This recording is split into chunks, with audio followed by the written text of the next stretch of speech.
அவங்க அந்த வீட்டு மருமகள் காலையில 5 மணிக்கு எழுந்து எல்லாருக்கும் சமைச்சு ஆபீஸ் வேலையையும் முடிச்சு எவ்வளவு டயர்டா இருந்தாலும் ராத்திரி வர எல்லா வேலையையும் பெர்ஃபெக்ட்டா செய்வாங்க.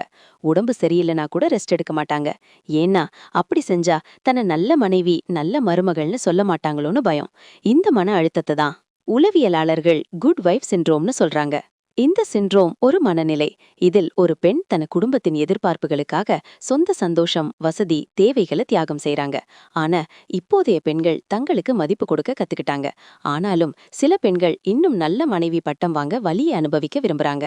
எல்லாரையும் திருப்திப்படுத்தும் இந்த பழக்கத்தை மாற்றி சுயமதிப்பை உணரும் நேரம் இது.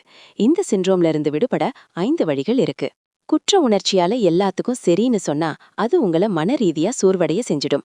நீங்க டயர்டா இருந்து ரெஸ்ட் எடுக்க நினைக்கும் போது ஒரு வேலைய மறுக்கிறது உங்களை கெட்ட மனைவி ஆக்கிடாது. உங்களுக்கான எல்லைய வகுத்து கொள்வதுதான் மன அமைதிக்கான முதல் படி. ஒரு காலி பாத்திரம் எப்படி யாருடைய தாகத்தையும் தீர்க்காதோ அதே போல சோர்வான திருப்தி இல்லாத ஒரு பெண்ணால் மகிழ்ச்சியான குடும்பத்தை நடத்த முடியாது.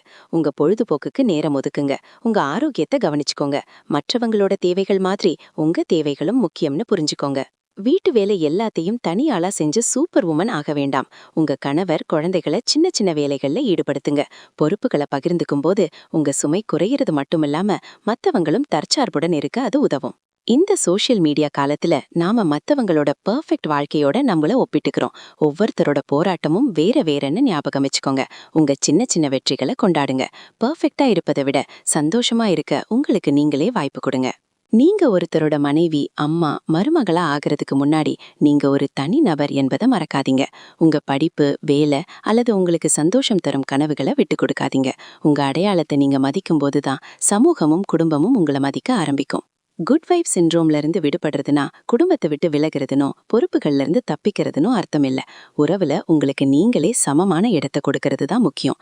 உங்களை நீங்க நேசிக்கவும் மதிக்கவும் கத்துக்கிட்டாதான் மத்தவங்களையும் உண்மையா சந்தோஷமா வச்சுக்க முடியும்.